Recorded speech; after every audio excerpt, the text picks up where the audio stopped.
Αν έχεις τριχόπτωση, μείνε σε αυτό το βίντεο.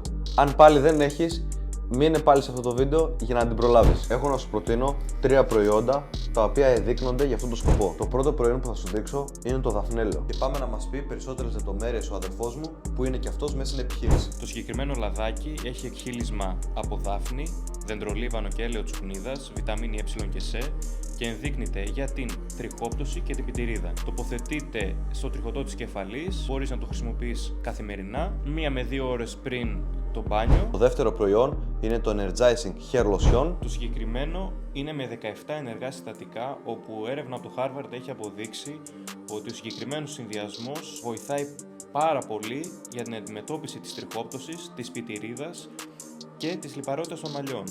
Το χρησιμοποιούμε 1 φορά την εβδομάδα καθαρά για θεραπεία στο τριχωτό της κεφαλής 1 ώρα πριν το μπάνιο. Τρίτο και τελευταίο προϊόν είναι το σαπούνι με δάφνη. Κάνει την ίδια δουλειά με το έλαιο που δείξαμε προηγουμένως με τη δάφνη. Μπορούμε να το χρησιμοποιήσουμε ως ένα συμπληρωματικό προϊόν για ένα καλύτερο αποτέλεσμα. Εάν θέλεις και εσύ να αποκτήσεις αυτά που σου δείξαμε, στείλε μου ένα μήνυμα για να κανονίσουμε το ραντεβού σου και να έρθεις να τα δεις από κοντά.